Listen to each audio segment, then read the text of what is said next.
إن الحمد لله نحمده ونستعينه ونستغفره ونعوذ بالله من شرور أنفسنا ومن سيئات أعمالنا من يهده الله فلا مضل له ومن يضلل فلا هادي له أشهد أن لا إله إلا الله وحده لا شريك له وأشهد أن محمدا عبده ورسوله وبعد. Kita sampai ana sayyidu waladi Adam. Aku adalah sayyidnya, ketuanya, nomor satunya seluruh anak Adam. Wala fakhar, dan tidak ada kesombongan. Kalau kita berbicara tentang kelebihan kita, dulu saya anak menteri misalnya, saya selalu ranking pertama misalnya, saya selalu juara misalnya, saya hafal Al-Quran di usia 12 tahun misalnya. Ada kebanggaan, ada kesombongan. Adapun Nabi Muhammad Rasulullah SAW setiap kali berbicara tentang kelebihan beliau, maka tidak ada rasa sombong, tidak ada rasa kebanggaan. Yang ada bersyukur. Bersyukur kepada Allah menjadi manusia pilihan. Bukan menyombongkan diri, membesarkan diri, pingin dipuji, pingin disanjung, tidak.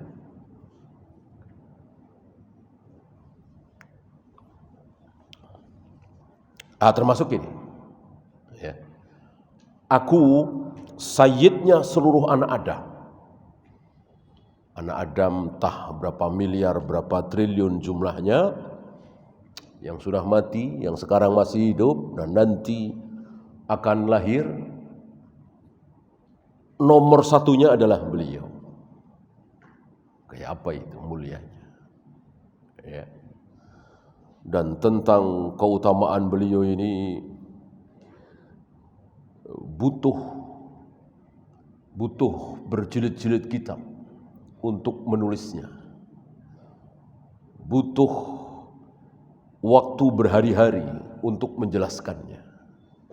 Kalau sampai tuntas. Ya. Salah satunya saja, mungkin ini juga belum mewakili.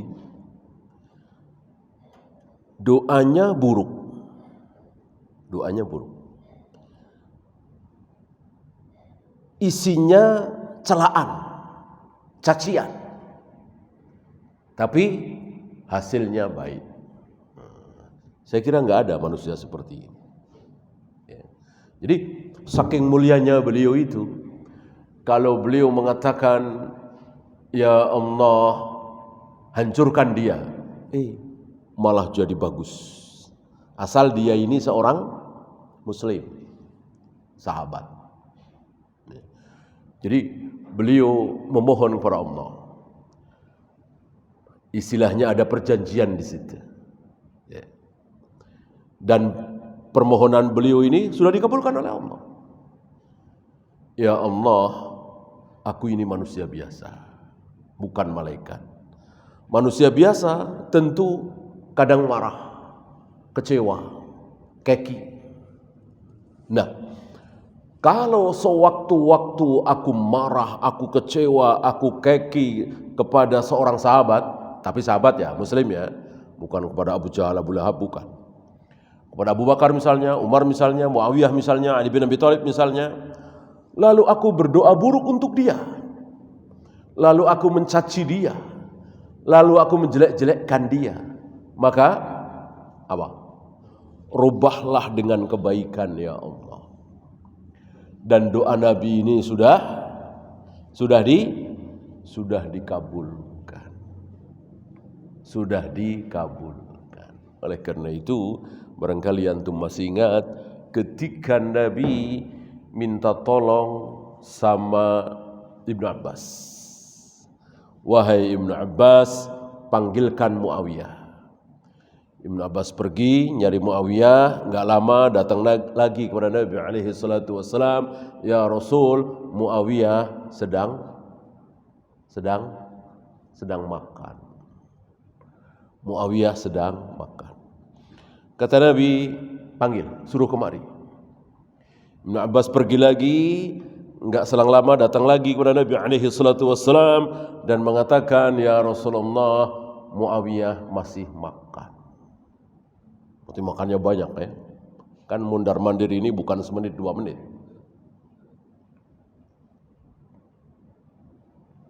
Kata Nabi, panggil kemari. Ibnu Abbas pergi, enggak lama balik lagi, "Ya Rasul, Muawiyah masih makan." Sebagai manusia yang bukan malaikat, ya, tentu ada rasa sesuatu, marah. Ya sama dengan kita marah ya. Maka Nabi mendoakan buruk. Karena marah ya. Ya Allah, jangan engkau kenyangkan perut Muawiyah. Jelas doa buruk dong. Jangan engkau kenyangkan.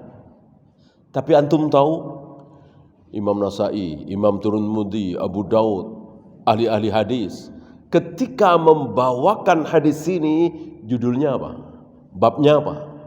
Keutamaan Muawiyah. Orang yang enggak faham, orang yang bodoh, keutamaan dari mana? Kan didoakan buruk oleh Nabi sallallahu alaihi wasallam. Kok keutamaan? Ternyata doa tadi memang buruk, tapi oleh Allah dirubah menjadi baik.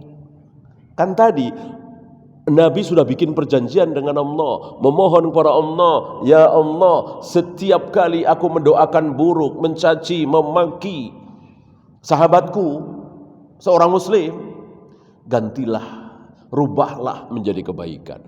Dan permohonan Nabi ini sudah dikabulkan oleh Allah. Ya. Maka orang Syiah Rafidah yang sangat benci dengan Muawiyah bawa-bawa hadis itu, terbalik. Justru hadis itu menunjukkan keutamaan Muawiyah. Kenapa? Tadi. Satu lagi, Nabi kedatangan tamu 2 orang, laki-laki. Ngobrollah bertiga. Ini di rumah Aisyah. Aisyah tidak tahu apa obrolan mereka. Setelah sekian lama, Nabi marah dan mengusir 2 orang ini. Entah orang ini ngomong apa, membuat Nabi tersinggung, marah, lalu diusir. Aisyah tersenyum. Melihat ini Aisyah tersenyum. "Ya Rasul, aku melihat kebaikan besar sedang diperoleh oleh 2 orang ini." Kenapa Aisyah mengatakan kebaikan? Padahal dicaci dimaki oleh Nabi, dikata-katain, diusir. Tapi Aisyah dengan senyum mengatakan 2 orang laki-laki itu sedang mendapatkan kebaikan besar. Kenapa? Tadi setiap kali Nabi berbuat buruk kepada seorang sahabat, mendoakan buruk, mencaci, memaki, pasti setiap kali itu pula Allah rubah menjadi kebaikan. Saya kira tidak ada manusia seperti ini. Gimana doa baik? Doa buruk aja menjadi baik. Tapi sekali lagi khusus untuk seorang muslim. Kafir tidak. Dan tentu sahabat. Kalau tabi'in, atba'u tabi'in, apalagi kita semua kan tidak bertemu beliau. Mana mungkin Nabi marah, tersinggung kepada Imam Syafi'i. Mana mungkin Nabi marah, tersinggung sama Imam Bukhari, orang belum pernah ketemu. Ini khusus sahabat. Ini sekaligus menunjukkan keutamaan sahabat. Ya. Inilah Nabi kita Muhammad Rasulullah sallallahu alaihi wasallam yang kemuliaannya, keagungannya tidak tertandingi. nabi-nabi yang lain doa pamungkasnya sudah. Doa pamungkasnya cuma satu. 124.000 nabi, masing-masing mereka punya satu doa terakhir. Istilahnya doa pamungkas. Kalau doa itu dipanjatkan, maka tidak mungkin tidak terkabul. Ya.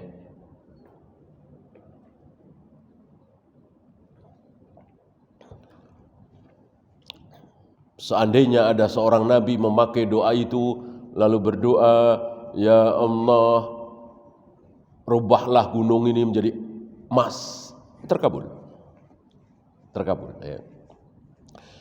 Dan seluruh para nabi, para rasul sudah memakai doa pamungkasnya itu, kecuali aku, kecuali Rasulullah sallallahu alaihi wasallam, dan nanti akan aku pakai untuk menyelamatkan umatku. Ya. Jadi rupanya kecintaan beliau, pembelaan beliau terhadap umatnya tidak berhenti sampai beliau wafat, masih diteruskan. Ya. Dan insya Allah antum tahu ya, di mana Nabi berada. Kan pernah ditanya oleh para sahabat, ya Rasul, nanti di akhirat setelah kita dibangkitkan, di mana kami bisa menemui engkau? Nabi menjawab, kalau tidak di haud, di mizan, kalau tidak di sirat. Ya. Jadi mundar-mandir beliau. Kenapa? Memikirkan umatnya. Padahal ketika beliau wafat, tugas beliau sudah selesai apa belum kira-kira? Ketika beliau wafat, tugas beliau sudah selesai apa belum? Tentu sudah. Sama dengan kita, sama dengan Nabi Ibrahim, Nabi Ismail, dan siapapun. Taat kepada Allah, menjauhi larangan Allah, beribadah kepada Allah, itu sampai mati. Kalau sudah mati ya sudah selesai. Enggak ada tugas lagi. Termasuk beliau Rasulullah Muhammad SAW. Tugas beliau sudah selesai ketika beliau wafat. Tapi karena kemuliaan beliau, ya, beliau masih di haud. Ya, umatki, wahai umatku, minumlah haud ini, air telaga ini. Kemudian beliau mengucapkan, salim, ya Allah, salim, selamatkan ya Allah, selamatkan ya Allah. Ketika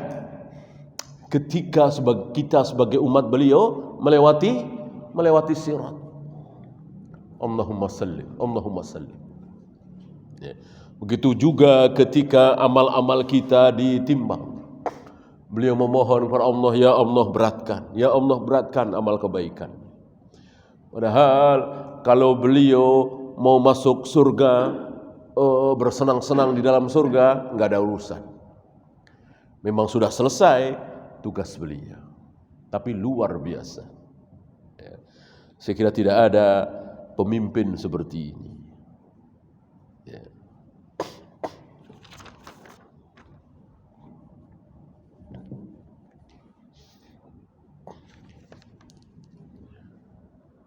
Ke istri, kuncinya di istri. Oh, istri. Minta siapa? Istri. Hah? Anak kan nggak kenal.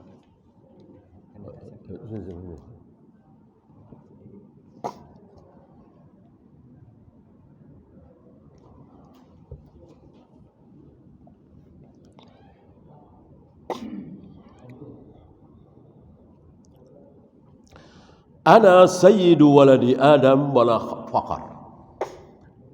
Aku adalah sayyidnya seluruh anak Adam dan tidak ada kesombongan.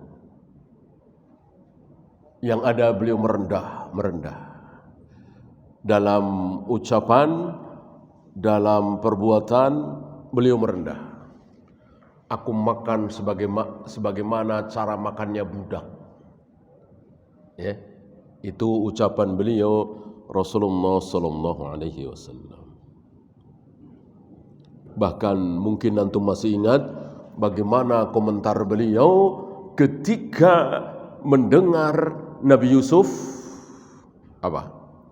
Nabi Yusuf tidak mau disuruh keluar dari penjara.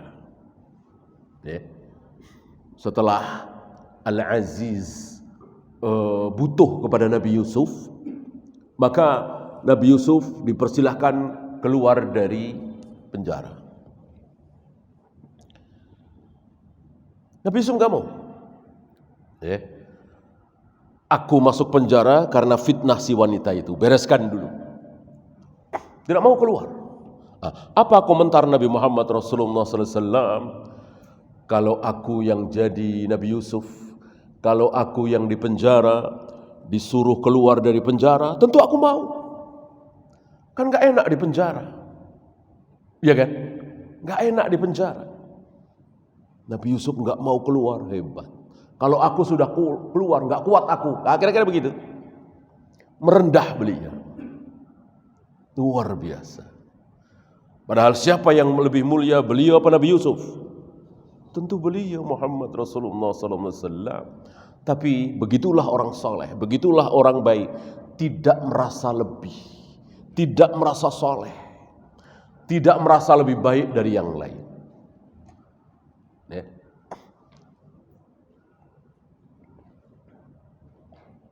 Beda dengan kita. Kita yang ya segini-segininya. Merasa sebagai orang soleh, merasa sebagai orang taat, merasa sebagai ahli ibadah. Ketika kita melihat teman-teman kita, tetangga-tetangga kita nggak pada sholat, subuh kesiangan, dengar azan masih ngobrol, kita merasa soleh, merasa baik, merasa ahlul jannah, merasa sudah selamat dari neraka. Itulah kita. Rasulullah Muhammad alaihi salatu wassalam tidak seperti itu. Soleh, mulia, taat, tapi tidak merasa taat, tidak merasa soleh. Buktinya seperti itu. Ada lagi ketika ada syubhat bahwa Nabi Ibrahim ragu terhadap kebangkitan. Buktinya Nabi Ibrahim minta bukti kepada Allah.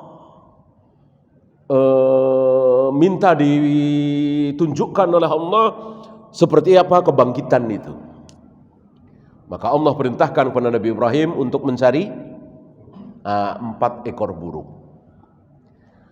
Dibunuh, dicacak-cacak, dilumatkan, 4-4-nya itu campur aduk nggak karuan, lalu dibagi 4. Lalu panggil satu persatu, hidup lagi dan seterusnya. Tentu pemandangan yang luar biasa ya. Dengan kejadian ini, sebagian orang-orang kufar menuduh Nabi Ibrahim ragu terhadap kebangkitan. Langsung dibantah oleh Rasulullah Muhammad SAW. Kalau Nabi Ibrahim ragu terhadap kebangkitan, apalagi aku lebih ragu lagi. Gitu. Artinya nggak mungkin Nabi Ibrahim ragu. Permohonan beliau bukan karena beliau ragu, beliau ingin melihat. Beliau yakin betul adanya kebangkitan. Ya. Kalau beliau ragu, aku lebih ragu. Aku ini siapa sih? Kira-kira begitu. Tidak merasa lebih hebat dari Nabi Ibrahim. Tidak merasa lebih mulia, lebih saleh, lebih taat dari Nabi Ibrahim. Itulah Nabi kita Muhammad alaihi salatu wassalam. Manusia termulia tapi tidak merasa mulia. Apalagi di hadapan Allah. Beliau seolah manusia yang penuh berlumuran dengan dosa. Menangis, merengek, minta surga, minta diselamatkan dari neraka. Mohon supaya dosa-dosanya diampuni. Ya.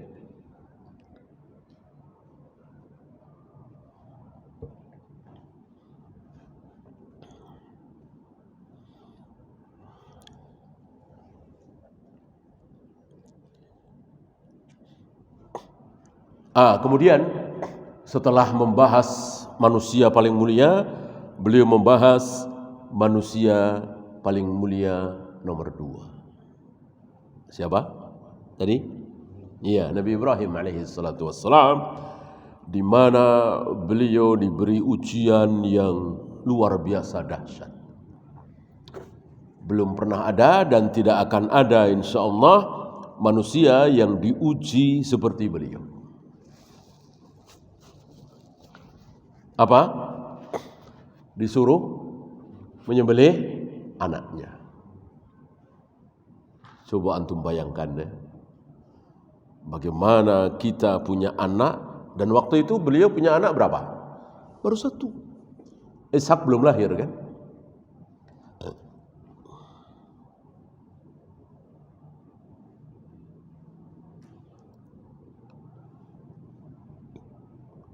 Di usia remaja, kata kita mungkin belasan tahun, ya, lagi lucu-lucunya, ya, luar biasa, dan perintahnya cuman lewat mimpi. Ya bunayya inni ara fil manam anni azbahuka fandur madza tara. Wahai anakku Ismail, sungguh aku melihat dalam mimpiku bahwa aku menyembelih engkau. Ya. Dan ini menunjukkan bahwa Nabi Ibrahim selalu mengajarkan ilmu kepada anak istrinya. Maka demi mendengar ini, Nabi Ismail langsung faham. Karena Ismail diajari ilmu oleh ayahnya bahwa mimpi seorang nabi pasti wahyu. Maka tidak mungkin seorang nabi bermimpi acak-acakan seperti kita. Kalau kita kan mimpinya kacau ya, nggak karuan. Itu masih ingat ada berapa macam mimpi seorang mukmin kita semua ini? Masih ingat? Ada 3. Ada hadithun nafsi, keadaan diri kita sendiri, dan itu terbawa dalam mimpi, ya. Anak muda misalnya, anak remaja misalnya, ketika pengen sekali dibeliin motor sama orang tuanya, setiap kali mimpi naik motor, setiap kali mimpi beli motor. Ini hadithun nafsi, terbawa ke mimpi, keadaan dirinya dalam dunia nyata itu terbawa ke mimpi. Ini nggak ada artinya. Hadithun nafsi. Yang kedua, takhwifus syaitan, rasa takut yang datang dari syaitan. Jadi mimpi yang ngeri, mimpi yang menakutkan, itu dari syaitan. Adakah artinya? Tidak ada. Sama dengan yang pertama, nggak ada artinya. Ya cuma takut aja. Oleh karena itu, alangkah baiknya kalau kita jangan takut. Untuk menunjukkan bahwa kita tidak takut, maka setiap kali mimpi yang menakutkan itu kita terbangun, kita disunahkan meludah tipis ke arah kiri. Berapa kali? 3 kali. Sambil memohon kepada Allah, perlindungan kepada Allah dari syaitan yang terkutuk. A'udzubillahi minasyaitonir rajim. Yang terakhir baru ini ada artinya. Apa? Busyra minallah. Busyra minallah, kabar gembira dari Allah. Itu baru ada artinya. Bagaimana mimpinya? Pasti mimpi baik.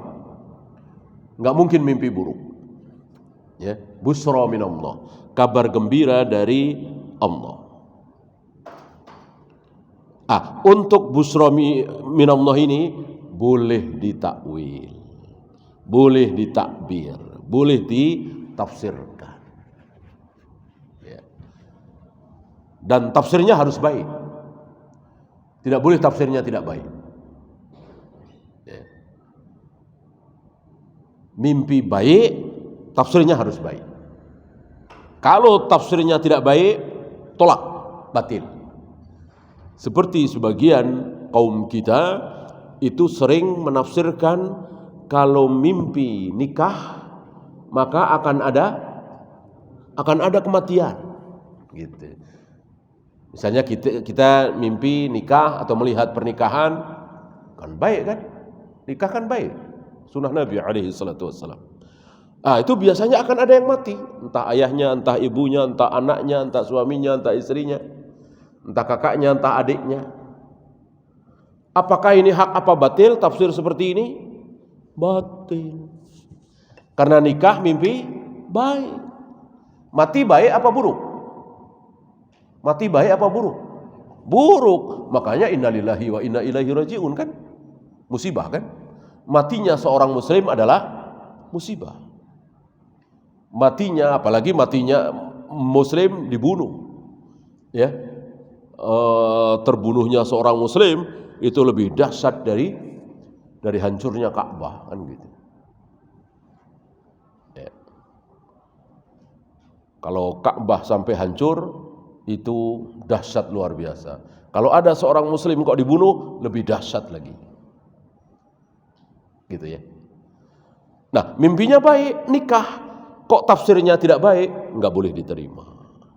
Maka jangan percaya. Jangan percaya. Tentang tafsir dan takbir mimpi ini tidak ada rumusnya. Gitu. Tidak ada pakemnya.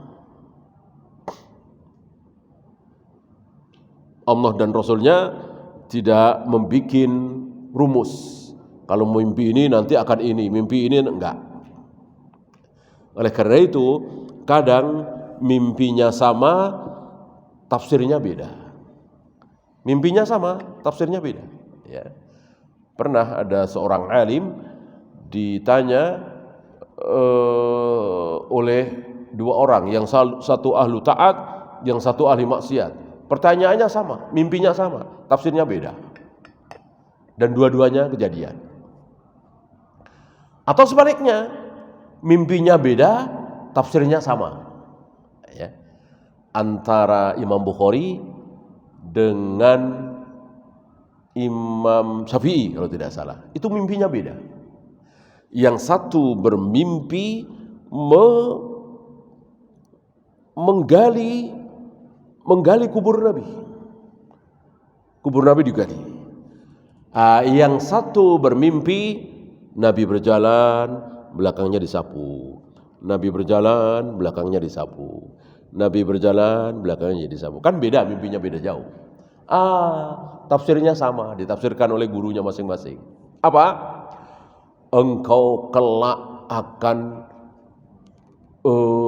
memilah mana sabda Nabi yang sahih, mana yang tidak sahih. Engkau akan mempelajari hadis.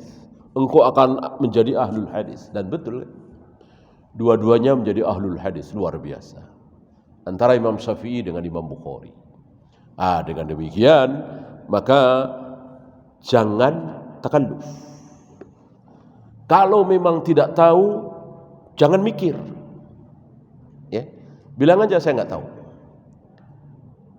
Ya Syekh, saya mimpi begini. Apa takwilnya? Wallahu alam, saya nggak tahu. Siapa? Syekh Albani. Syekh Albani setiap kali, sering kali ditanya tentang takwil mimpi, beliau mengatakan wallahu alam, saya tidak tahu.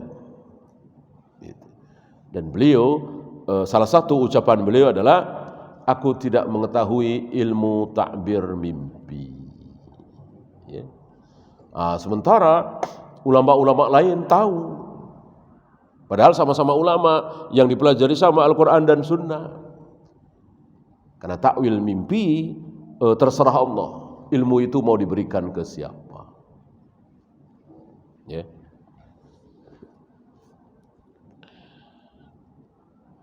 Nah, karena mimpi seluruh para nabi, para rasul adalah wahyu, maka demi mendengar ayahnya mengatakan, semalam aku bermimpi bahwa aku menyembelih engkau, maka dijawab oleh putranya, ya abatif al-ma tu'mar.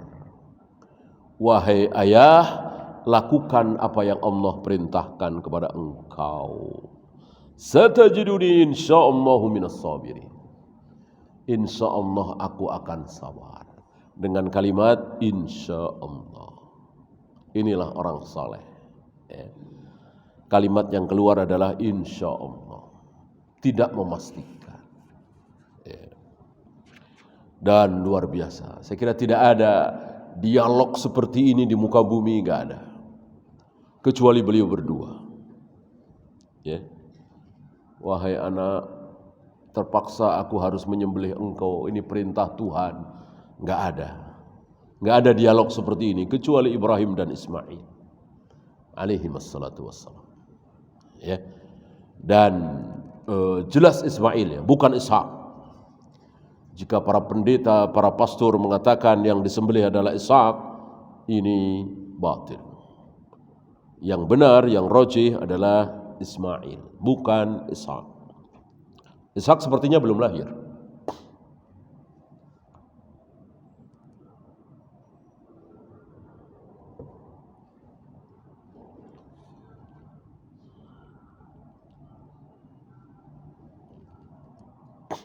Nah, ada subhat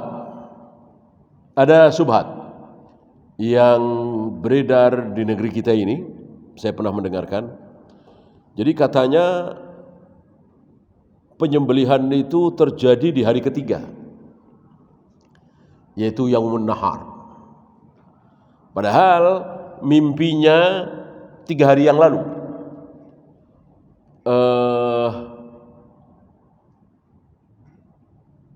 8, 9, 10. Ya. 10 kan nahar, hari penyembelihan. Arafah dari kata Arafah ya. Arafah itu ya tahulah Arafah ya ribu tahu kan.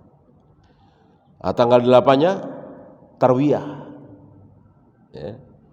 Tarwiyah itu kira-kira terjemahan gampangnya mikir-mikir gitu. Jadi katanya di tanggal 8 itu Nabi Ibrahim enggak yakin, mikir-mikir. Apa iya masa ayah disuruh menyembelih anak, masa aku disuruh menyembelih Ismail gitu. Apa iya mikir-mikir gitu. Nah, hari kedua tanggal 9-nya itu Arafah. Oh iya benar. Benar, saya harus sembelih Ismail. Tanggal 10-nya pelaksanaan. Ya. Ini qala wakila dan menyelisihi qaidah. Ya. Antum tahu setiap kali Allah dan Rasulnya menyuruh sesuatu wajib kita lakukan apa? Wajib kita lakukan nanti-nanti apa segera? Segera. Apalagi seorang Nabi.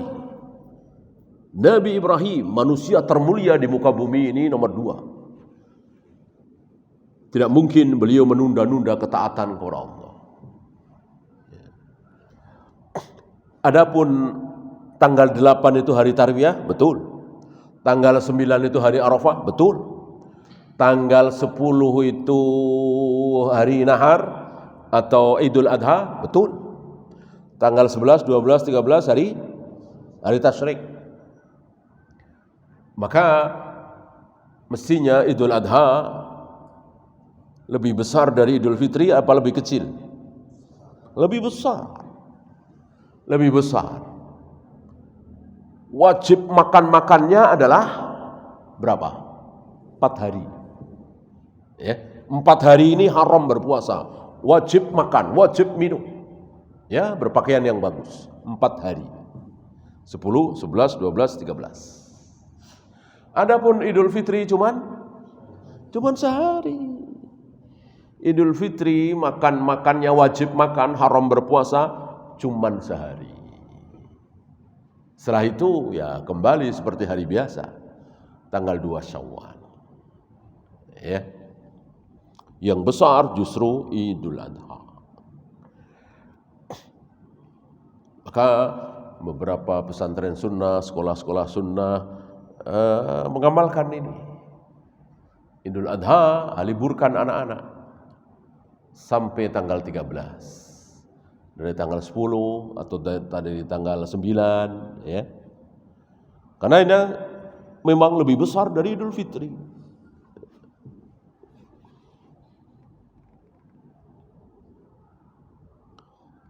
wa tallahu lil jabin. Nah, ini detik-detik. Kemarin kalau tidak salah kita bahas detik-detik menjelang Nabi Ibrahim dibakar. Nah, ini detik-detik menjelang beliau menyembelih Ismail.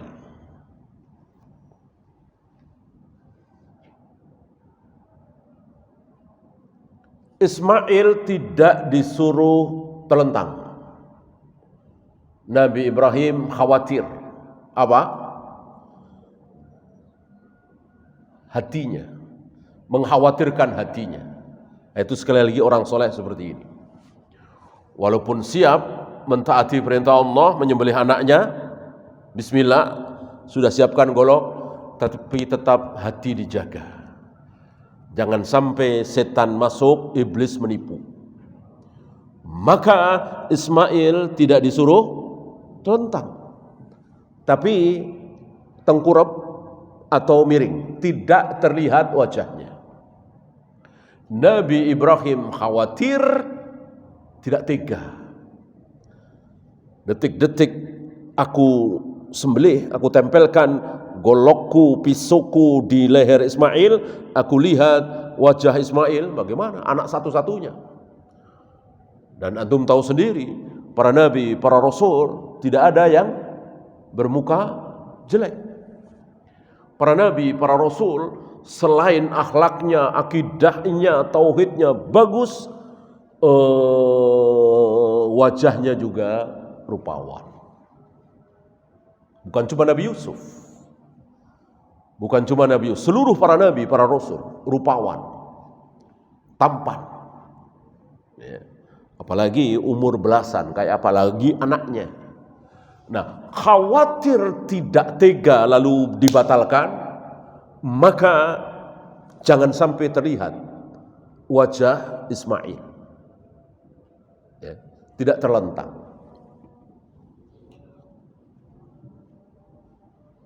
Lalu ditempelkanlah pisau itu, golok itu. Ya. Dan inilah orang yang soleh. Ya. Jadi walaupun bisa sanggup tetap menjaga berbagai macam kemungkinan. Ini ternyata beda dengan kita. Kita merasa amanah, enggak. Saya enggak masalah. Ya. Mau perempuan cantik kayak apa nggoda saya, insya Allah saya enggak tergoda. Itu kesombongan kita. Ya. Biasa saya. Yang kayak gitu saya biasa, enggak tergoda saya. Ya. Mau datang ke saya bawa amplop tebel, iming-iming sekian ratus juta, sekian miliar nyuap saya enggak tergoda. Itulah kita. Merasa aman, merasa soleh, merasa bisa. Adapun orang-orang soleh tidak seperti itu. Lihat tadi Nabi Muhammad alaihi salatu wassalam, kalau aku yang jadi Nabi Yusuf disuruh keluar dari penjara, aku tentu sudah keluar. Begitu. Kalau kita kebalik, kita punya teman satu alma mater sekarang jadi wali kota terus korupsi, kita bilang apa? Coba kalau saya yang jadi wali kota, aman duit negara. Itu merasa amanah, merasa hebat. Ya sayang aja saya nggak jadi wali kota. Coba kalau saya jadi wali kota, aman uang negara insya Allah. Merasa jujur, merasa amanah. Padahal kan belum diuji. Tahu dari mana? Orang belum diuji. Ya, rupanya kita beda dengan Nabi alaihi salatu wassalam. Beliau tidak merasa kuat. Ya. Maka beliau memohon. Dan kita mencontoh beliau, ya Allah, jangan uji kami dengan ujian yang kami tidak sanggup memikulnya.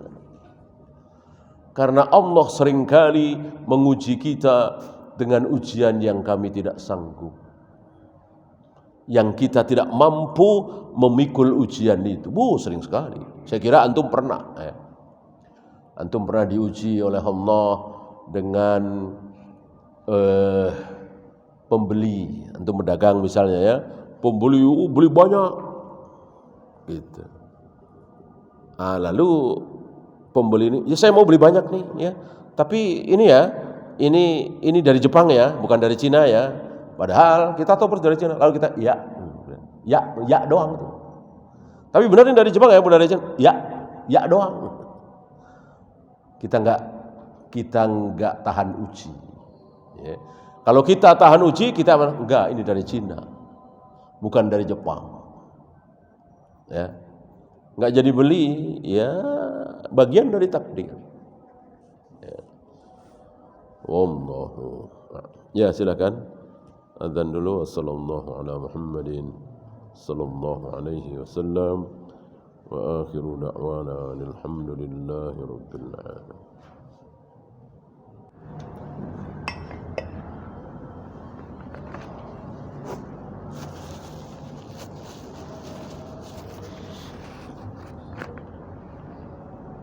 Alhamdulillah, salatu wassalamu ala rasulillah, la hawla wa la quwwata illa billah, ba'd.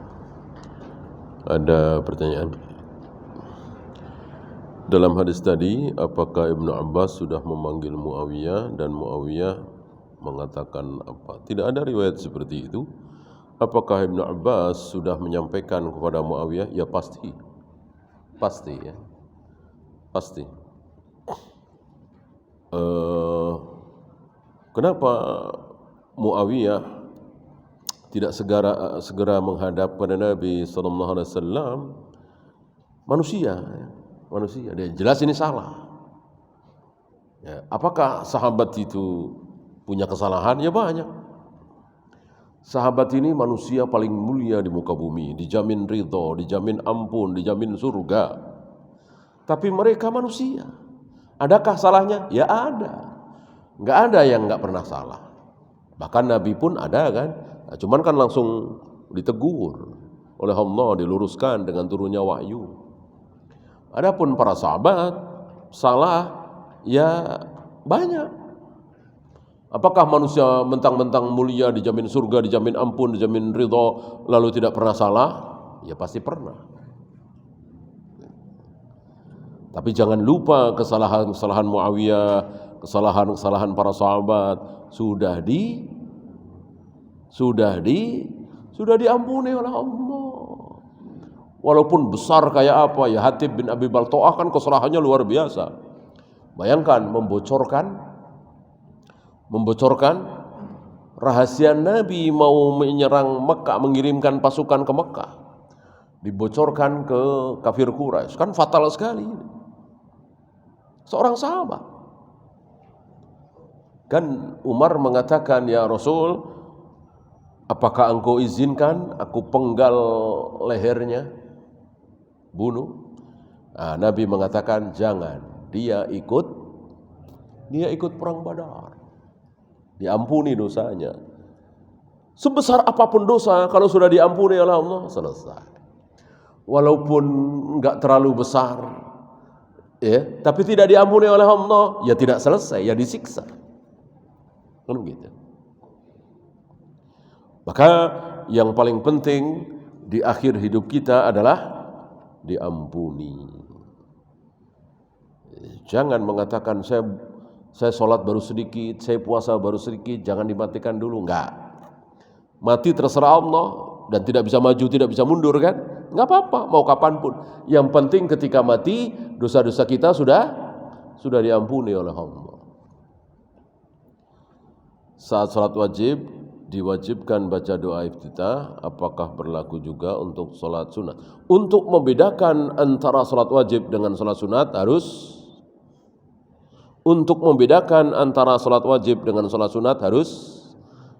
bawa dalil.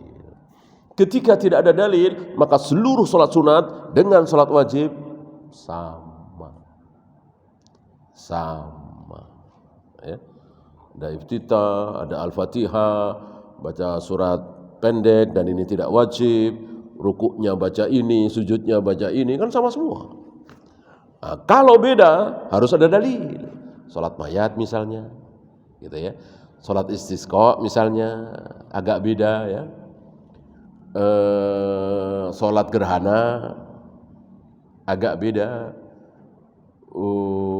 rukuknya 2 kali, baca Al-Fatihahnya hanya 2 kali dalam 1 rakaat. Beda kan? Nah, ada dalil. Kalau nggak ada dalil, sama. Bila ibadah kita kadang sesuai sunnah, kadang bercampur bid'ah, apakah akan terusir dari telaga Haud? Wallahu a'lam. Hanya Allah yang tahu. Sampai di mana? Ya. Ahli bid'ahnya itu sampai di mana? Dan antum bedakan antara ahli bid'ah dengan pelaku bid'ah. Apakah saudara-saudara kita di kiri kanan kita, tetangga kita yang usoli, yang tahlilan, yang muludan dan seterusnya pasti ahli bid'ah? Belum tentu. Ya. Ketika bermimpi bertemu seseorang, apakah berarti roh kita berpapasan dengan roh orang tersebut? Tidak. Tidak. Yang kita pegangi adalah dalil. Secara dalil, dan itu sabda Nabi alaihi salatu wassalam, orang yang sudah mati rohnya ada di mana? Orang yang sudah mati rohnya ada di mana? Roh orang yang sudah mati sama dengan roh orang yang sedang tidur. Di mana? Di genggaman tangan Allah. Itu sabda Nabi alaihi salatu wassalam. Ya. Di genggaman tangan Allah kok bisa keluar, lepas berarti, ya. Ya silahkan mengatakan lepas kalau ada dalil. Mana dalil? Roh bisa lepas dari genggaman tangan Allah. Kalau yang sedang tidur, iya dilepas lagi kan, makanya terbangun.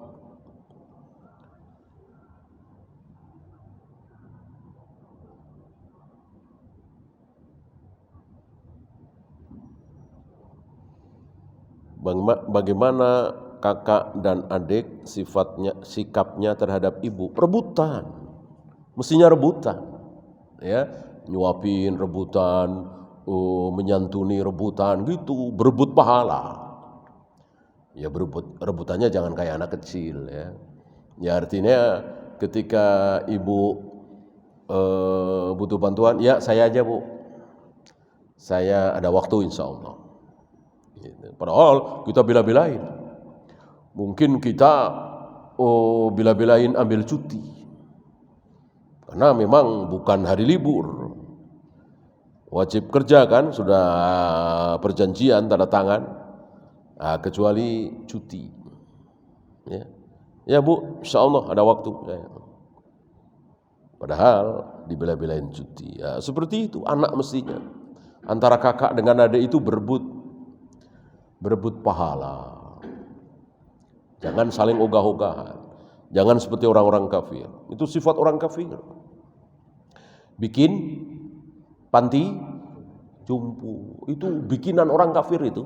Panti jompo itu. Kaum muslimin dari sahabat tabi'in, atba'ut tabi'in dan seterusnya enggak kenal itu panti jompo. Ya, kecuali untuk orang-orang tua yang tidak tahu keluarganya kemana, atau orang-orang yang gila misalnya, ya, yang kita sebagai anaknya ada, tentu sangat tidak membutuhkan panti jompo itu.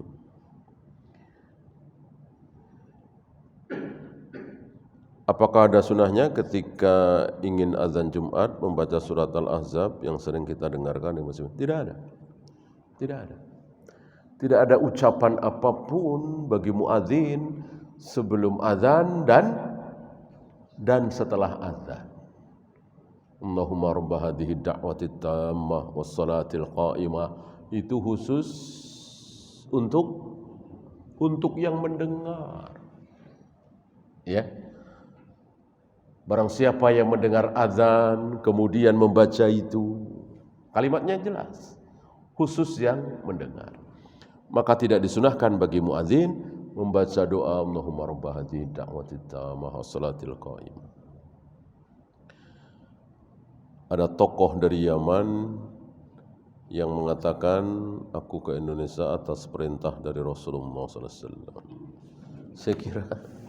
Saya kira nggak usah pakai, ya antum aja ketawa, ya kan? Ya. Dan saya kira bukan cuma antum yang ketawa, ya, bukan cuma antum. Orang-orang awam yang belajarnya biasa ketawa. Artinya dari mana ini? Ini enggak keluar dari mulut Imam Syafi'i, Imam Bukhari, Imam Malik.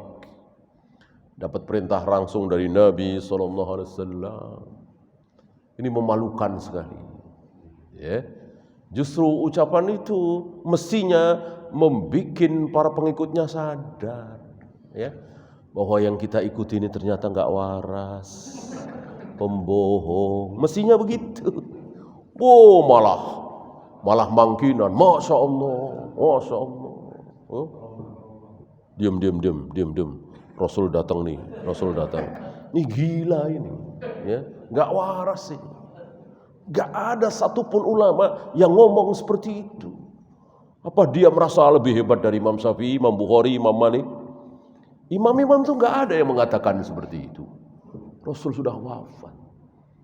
Ya, berada di sisi Allah, inda rabbihim yurzaqun. Ngapain ngurusin Indonesia, Yaman? Ya.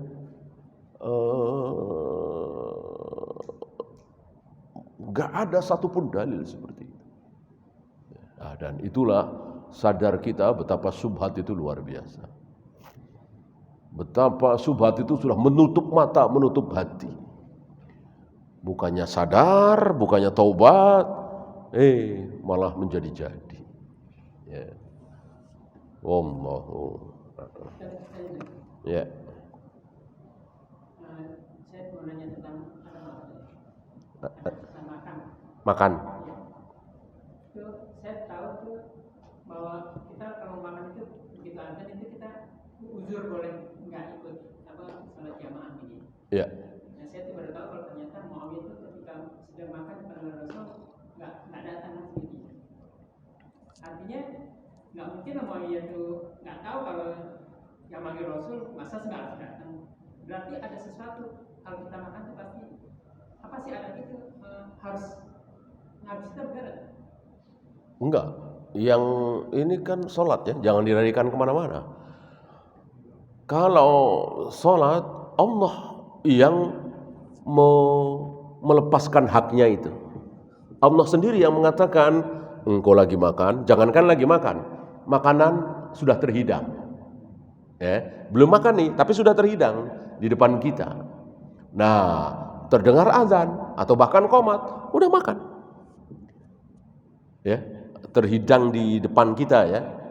Bukan terhidang di warteg, warung Padang, itu bukan itu. Maksudnya kita lagi berada di situ, bertamu misalnya, atau istri kita sudah menyiapkan, ya makan dulu. Nah, itu hak Allah melepaskan, artinya ya udah makan dulu. Bagaimana kalau ibu? Ya lain lagi, ya. Ibu kita nelpon, ya, ibu kita lain RT, lain RW misalnya. Nah, datang, ibu mau perlu, kita lagi makan, ya taruh. Nggak bisa antum mengatakan panggilan sholat aja boleh nanti, apalagi ibu, nggak bisa, ya kan? Allah sudah lepaskan haknya lewat lisan Nabi alaihi salatu wasallam. Adapun ibu tidak. Kalau beliau tersinggung gimana? Kalau beliau tersinggung bagaimana? Kan beliau nggak tahu kita lagi makan, atau beliau juga nggak mau tahu, gitu. Maka tidak bisa dikiaskan seperti itu. Ya. Nah, termasuk Muawiyah tadi, ya, jelas salah. Ya kalau nggak salah, Nabi nggak marah dong. Loh kok salah? Ya itulah manusia. Muawiyah adalah manusia. Pernah salah, pasti pernah salah. Nah, itu salah satu kesalahan beliau. Dan kesalahan-kesalahan lain tentu ada. Tapi sekali lagi, beliau dan sahabat yang lain sudah diampuni. Allahu a'lam. Habis kita akhiri. Subhanakallahumma bihamdika asyhadu an la ilaha illa anta astaghfiruka wa atubu ilaik. Assalamualaikum warahmatullahi wabarakatuh.